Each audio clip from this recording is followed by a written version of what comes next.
Hello, beautiful souls. My name is Jessie, and welcome to my Tiny Talks podcast, the show where we'll dive into self-love, inner child healing, and discovering your soul's purpose.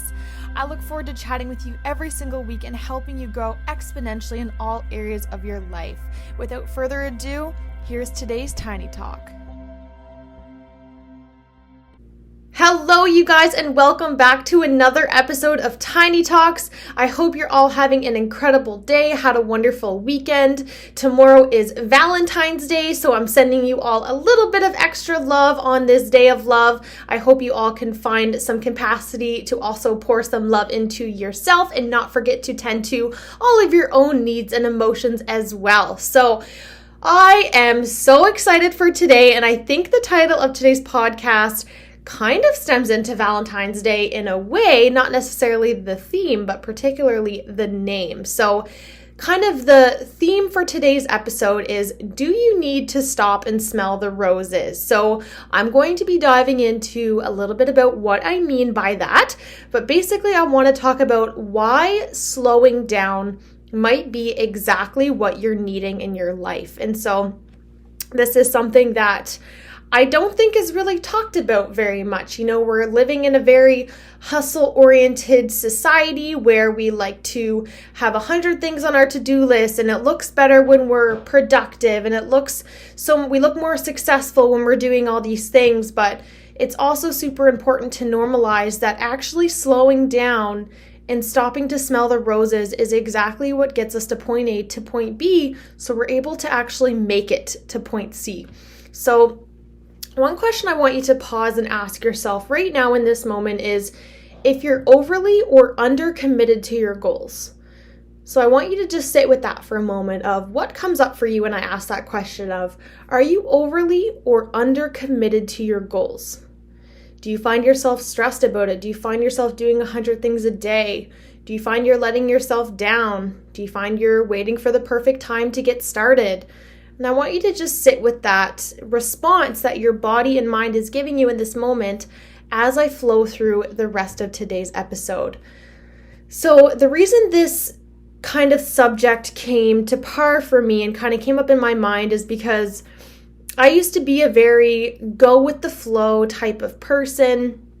I was very much just floating through life, kind of doing the bare minimum to get by, and just didn't really feel like there was any other way to live life. I just thought that that's kind of how everybody lived.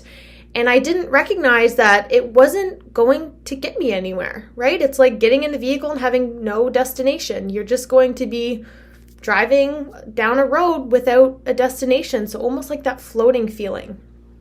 And so as I began my first business and get involved with Young Living and started to get around more like-minded people, I realized that the lifestyle that I was living was not going to take me down the trajectory of goals that I had begun to envision for myself. So as I began to get more clear and gained more self-love and a clearer vision and had more goals, I then began to invest in a coach, a life coach, and into a therapist. And in that journey, that was also instilled in me at that time that, we need to have a clear plan of where we're going and a destination in order to be able to make the best route to get there and the safest route to get there. So over the last year, I've recognized that maybe I've become a little too goal focused and I have been forgetting to stop and smell the roses. And so the reason I like to say that is thinking back in the summertime, when I decided to make the move across Canada, I did the drive in a very short period of time. So I drove from Fort McMurray, Alberta to New Brunswick in a matter of 3 days. And thinking back now, I can see why I wanted to get here so quickly, because I was just ready to begin this new journey. I was ready to just be home and with family and be settled. But thinking back now, if I could do it differently, I would have stopped along the way to make some memories, to embrace the beauty that was around me, to maybe meet some people, to maybe try a restaurant, to just slow down. And I use that analogy because I think that we oftentimes do that in our life as well. We are just go, go, go, go, go, and we forget to stop and to meet those people and to go to those restaurants because our mind is just focused on the end result. And we're missing out on so much beauty along the way. And the thing is about any goal is once we hit our goal, what are we looking back on? What are we celebrating? What are those milestones? Because if we just jump to the end, it's really hard for us to have those valid, distinct pinpoints to look back on because we were just in that hustle, go, go, go mentality. So for me, I started to recognize lately that I start to feel really guilty doing things in the run of the day, even though they were bringing me joy. So things such as just doing a craft or painting or mindlessly coloring or watching YouTube at the end of the day. I recognized that I was feeling a lot of guilt when I was doing this because I just felt like in order to hit my goals, I need to be doing X, Y, and Z, and there can always be something that needs to be done. And this began to very quickly pour into my personal relationships. I felt like I didn't have time for that. Like my goals were the only priority that I had. And I then began to push people away. My relationship with food started to get toxic where I was going hours on hours on hours without properly fueling myself with food. And I wasn't doing the things that filled my cup because the only thing that was in my mind was that final destination. And I'm recognizing now, having got to that point of burnout, that all those other things in my life were the backbones that I need to be successful. We're allowed to have great relationships, but with boundaries, express what we're needing in those. It is actually crucial to take time to paint and to color or whatever that is for you that sparks joy, because if we're operating from an empty cup, eventually it's only a amount of time until we run out of that fuel. So it's super important in a journey and realizations that I've been learning that it's still okay to be a human being. And I think that oftentimes folks are very much on the opposite end of the spectrum, especially as you begin being a business owner and going through that flow of you think you just need to be doing something all the time. Or you could be on the opposite end of the spectrum where, you push things off and you want to do it later and it'll happen tomorrow and this and that and all those excuses. And I truly do think that both of these mindsets come from a place of anxiety and avoidance. Because if we push them till later, that takes the short-term pressure off ourselves that we don't have to do it right now. And vice versa, if we try to get everything done and have control of everything, then we're able to control absolutely everything in our day, and we have, again, control of that. So I think it's about checking in with ourselves, again, asking ourselves, what end of the spectrum am I on with this? At the end of the day, am I feeling fulfilled? Each day, do I feel like I'm growing, but I'm also becoming the best version of myself? So we need to stop and smell the flowers. We need to appreciate the journey so far, to begin to check in with ourselves, what we're needing. Again, that acronym, HALT, hungry, angry, lonely, tired. Each day and every day, we need to check in with ourselves and ask ourselves those super important questions. So I encourage you again right now to ask yourselves where you fall on the scale. Are you undercommitting and are you letting yourself down? Or are you overdriving and burning yourself down? Because like this situation and any situation in life, balance is absolutely key. So that expression, to stop and smell the roses. Yes, roses, Valentine's Day. I hope it kind of goes with the theme. But it's not just about flowers or nature. But it's an encouragement to live life with deeper gratefulness for the world around us and to begin to be mindful of our surroundings. It's a reminder to slow down and to take notice of the people and the events in the run of your day. Because gosh, there is so much from the time we wake up to the time we go to sleep that we just don't recognize.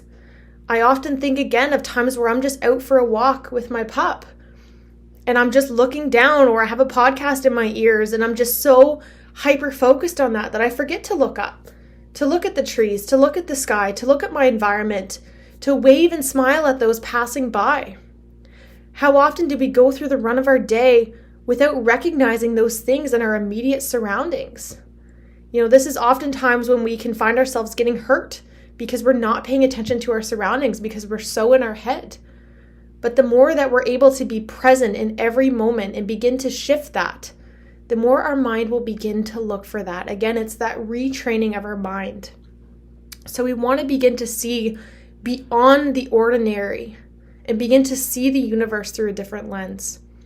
It means consistently directing your mind to be aware and attentive to the present moment, to be able to experience and enjoy life of the world that surrounds you.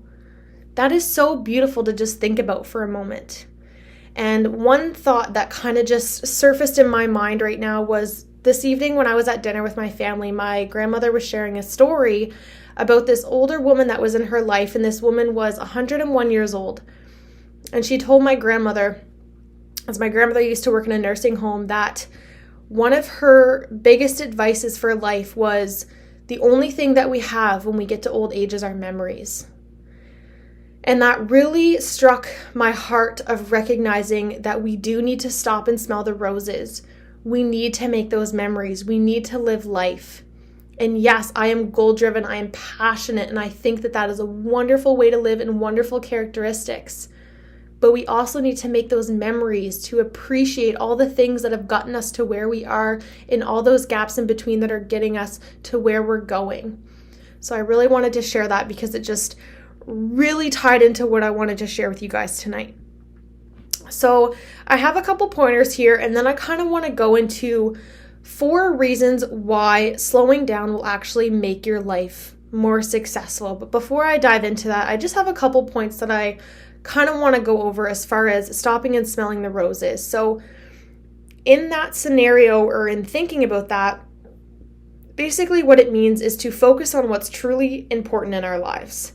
So when we live these busy and distractive lives, we often lose sight of the people and the pursuits and the goals and the missions that are most important to us, because we can hustle and grind and work hard only to look up one day and realize that we're not actually on the path that we thought that we were on, because we were so focused on one thing that we forgot to witness all the other things in our life. So focusing on what's truly important in your life.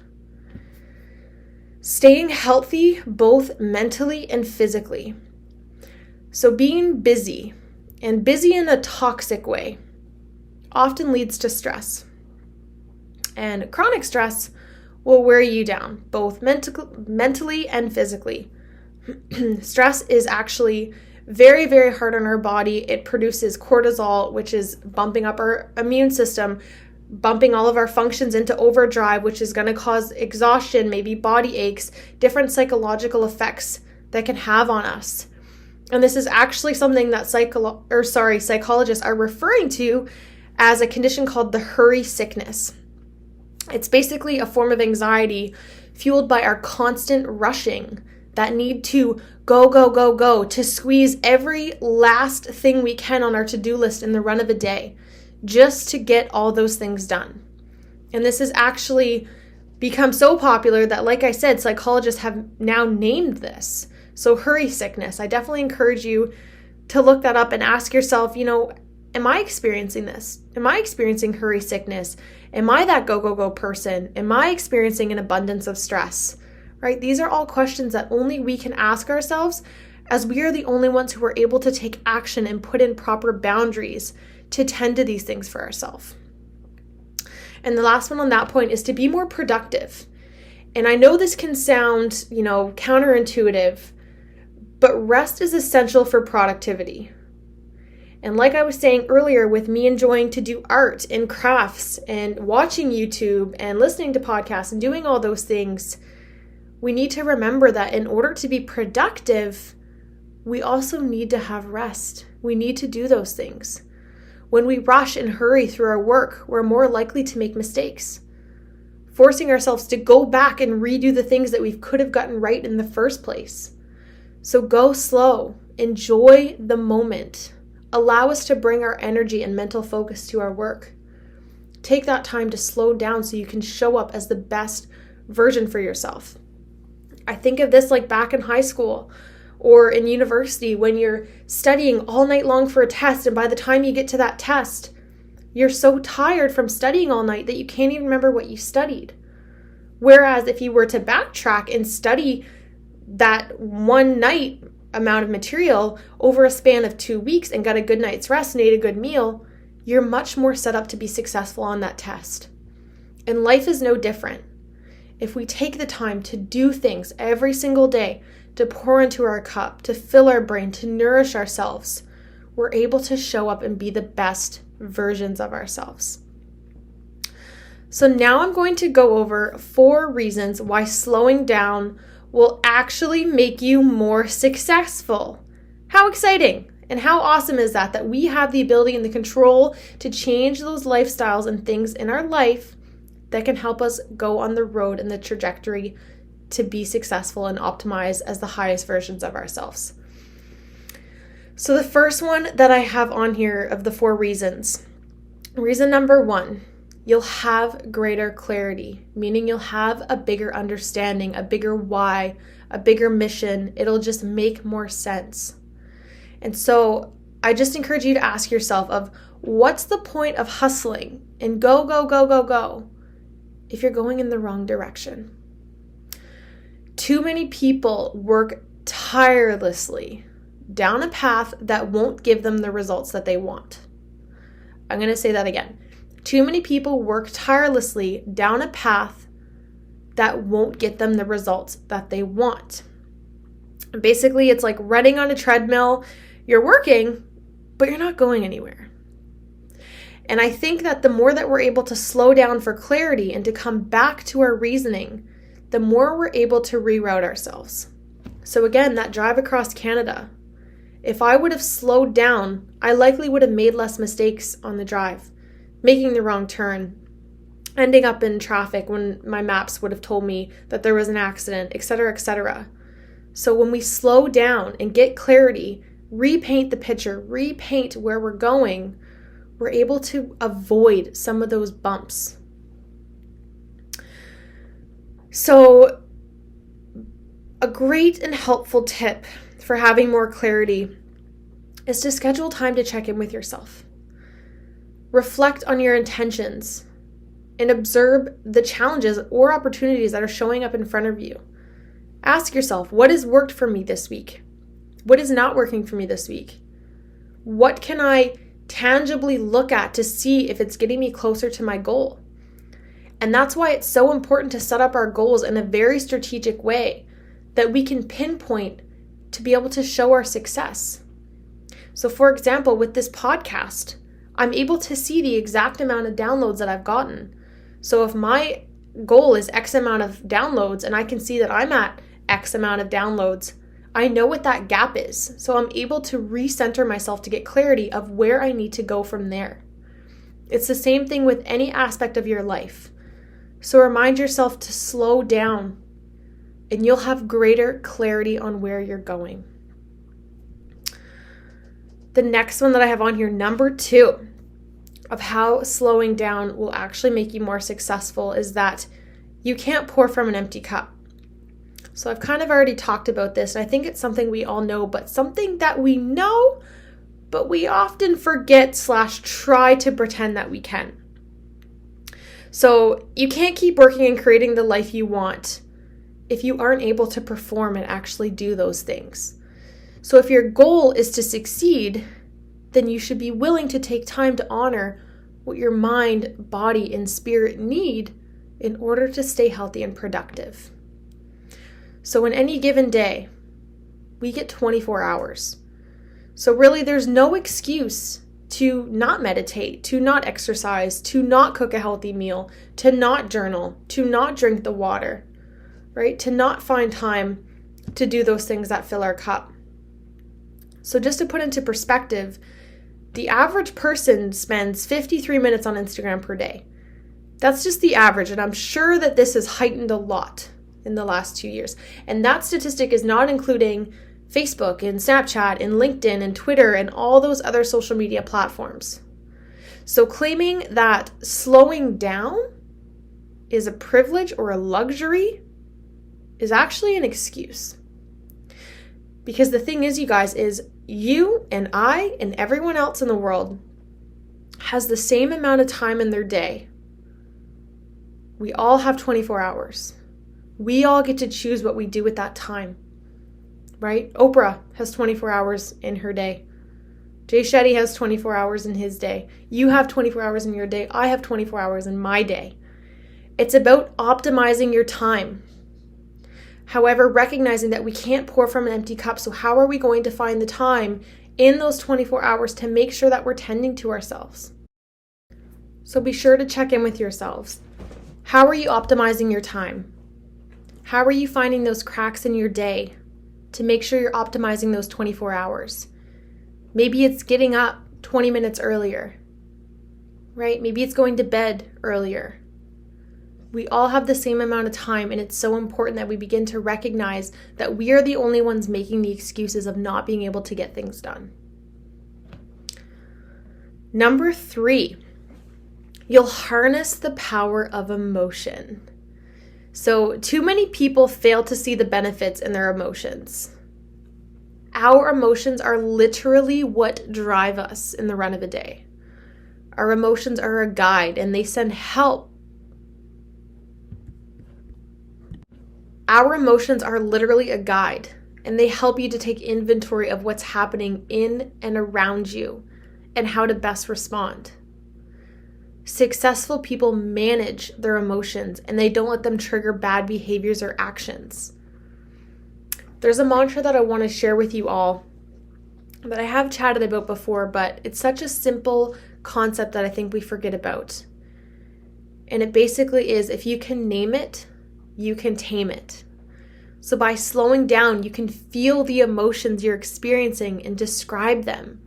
And in doing so, you can process them and let them guide you to a healthy response. Whereas if we're in that go, go, go, getting from point A to point C without stopping to smell the roses at point B and not checking in with ourselves, we could be operating out of a state of anger, resentment, jealousy, fatigue for X period of time. So that mantra of if you can name it, you can tame it, it's as simple as checking in with ourselves. What emotion am I feeling right now? What am I needing right now? Self-check-ins are huge, especially when running a business or pursuing absolutely anything, any goal in life or just in the run of a day. Self-check-ins as human beings are crucial to make sure that we are showing up as the best version of ourselves, not only for ourselves, but also for those who are around us. If we are operating out of a low energy and out of a low frequency, other people around us are also going to feel that energy, and we are also only going to be radiating and attracting other people who are operating at the same frequency. So if you ever thought about a time in your life where you just feel like everything's going wrong, this went wrong, then that went wrong, and then this and this and this, we often see those cycles, but it's also the same in reverse. This great thing happened, and this happened, and this happened, and oh my gosh, my luck must have changed. But all that change was your perception.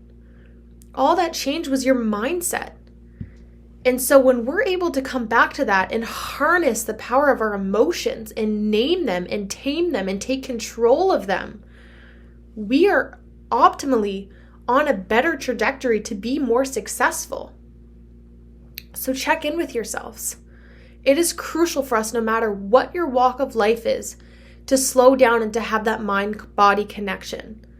It not only validates our emotions, but allows our mind and body to operate in cohesion.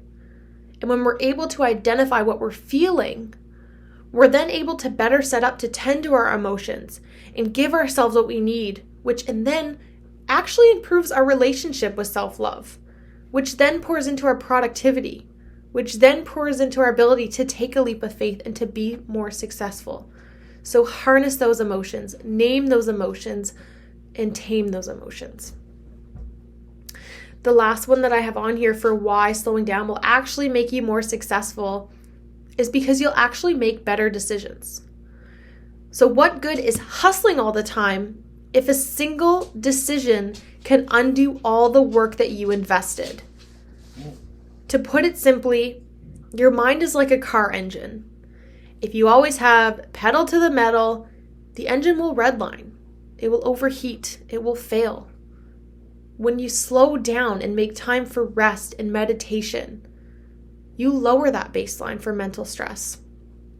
When your mind isn't racing, it's actually free to absorb information. to access the circumstances and to make good decisions. The same as going out for a walk and looking at your surroundings. If we're able to be in our body and to slow down, we're able to make better decisions for ourselves.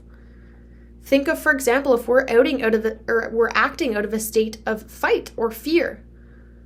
The front part of our brain, when we are in a stress response, the logic part of our brain actually gets shut offline. So our hippocampus goes offline, meaning that we are acting out of impulse. And when that happens, we often do think, say, act in ways that aren't necessarily true to us.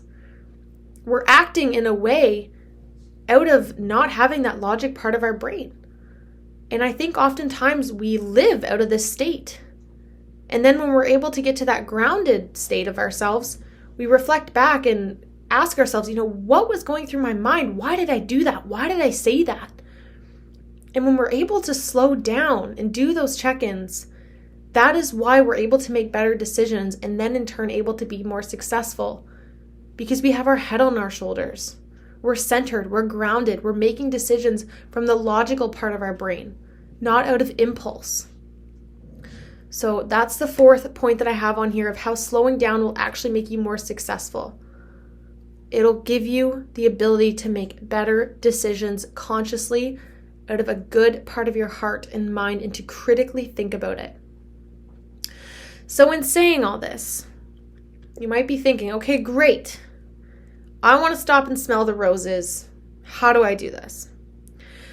So I just have a couple quick points that I wrote down that have been really helpful for me. And I will be the first to raise my hand and say, I'm really guilty of not stopping and smelling the roses. I'm really guilty of burning myself out, of trying to do 100 million things, of having all these big goals and big dreams and wanting to crush them all. And I'm recognizing that that is amazing, and I love that about me. But there's also a part of me that recognizes that that isn't sustainable without also making sure that I'm looking after myself and tending to everything that I am needing each and every day. So the first thing that I found helpful that I quickly chatted about was doing daily check-ins with yourself. For me, in the beginning, I found it helpful to set an alarm. I did it first thing in the morning by having a sticky note on my nightstand that said, "How are you feeling?" And I would ask myself that question, how am I feeling? And one thing I found helpful in the beginning is Googling something called the circle of emotions. It's basically a wheel that identifies your primary, secondary emotions. And so you're actually able to have a big list because it can be hard, especially if we've been dysregulated for a long time. It can be really hard for us to label our emotions. So using resources and tools like that is really helpful to begin to get that mind-body connection started. And then I started to set alarms throughout the day. So during the middle of the day at lunchtime, again, how are you feeling? And then again before bed. So when we do these self-check-ins, again, we're able to tend to our needs and be able to give ourselves what we're needing. The second thing that I found helpful was to make a to-do list. To-do lists are absolutely mind-blowingly life-changing. Not only does it make us feel good and accomplished when we check the things off our list, but we're also able to slow our mind down. So I personally suffer with severe OCD and ADHD. And for me, it's really, really hard to think of one task at a time. My brain scatters and goes from one place to another to another. There's been endless podcasts that I've tried to record and had to delete because I just kept thinking about something else or another thought crossed my mind. And so now by having it on my to-do list that I've scheduled in this amount of time and I have everything else I have to do after this written down, it takes pressure off my mind to think that I don't have to think about anything except for this podcast. And I want you to think about that in the run of your day. How many times are you doing something, but your mind is somewhere else? So making a to-do list and scheduling things allows our mind and body to not have to carry all that pressure because we know that it's wrote down and we won't forget about it. Plus, it feels super, super good at the end of the day to check off some of those things on that checklist. The third thing on this list is to set time aside every single day to tend to yourself. So when asking ourselves what our emotions are, What are you needing from that? Are you needing a hug? Are you needing to slow down? Are you needing to take 20 extra minutes to take yourself for a walk? Are you needing to do some art? Are you needing to color? Are you needing to go to the gym? Have you eaten healthy? Have you had water? So taking time to tend to yourself each and every day.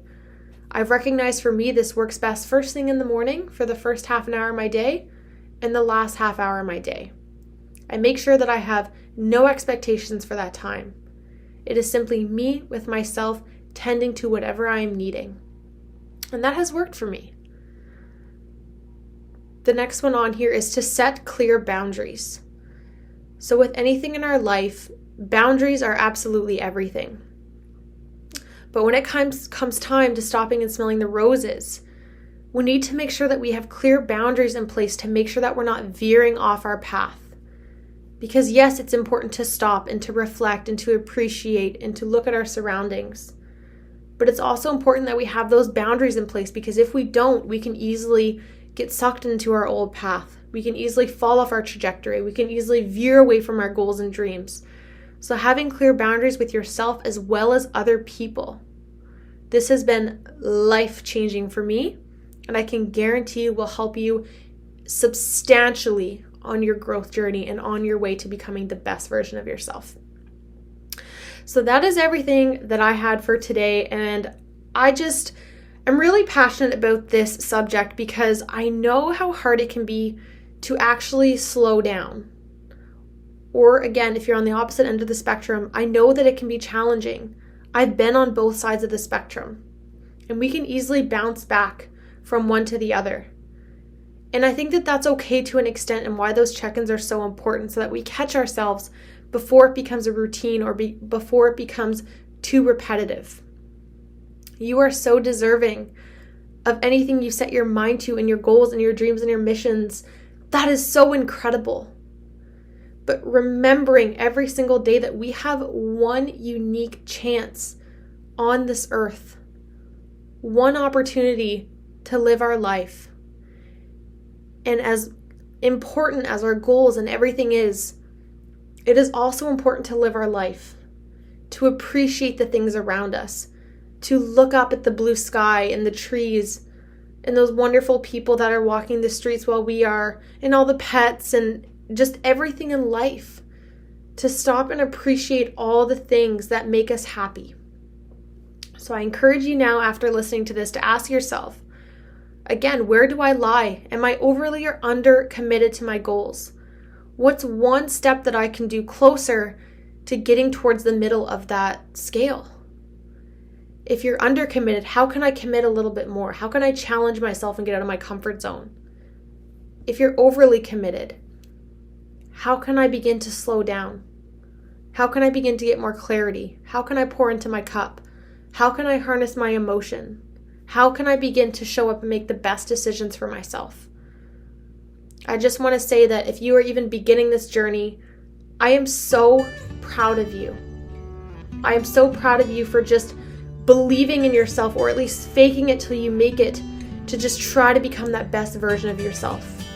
Just know that that takes substantial courage and love and bravery to do that. So just know that I am so proud of you. I want to thank you guys an incredible amount for tuning in as always. Tiny Talks just hit a milestone that I am beyond proud of. I appreciate your guys' love and support so much. I'm so excited to now announce that I am on Spotify. It would mean the absolute world to me to have you guys rate and comment on this podcast. Feedback and growing is absolutely everything to me, so like, share, and comment would mean the world to me. I hope you all have a wonderful day, have a wonderful Valentine's Day, and I look forward to chatting with you guys all soon. Bye for now.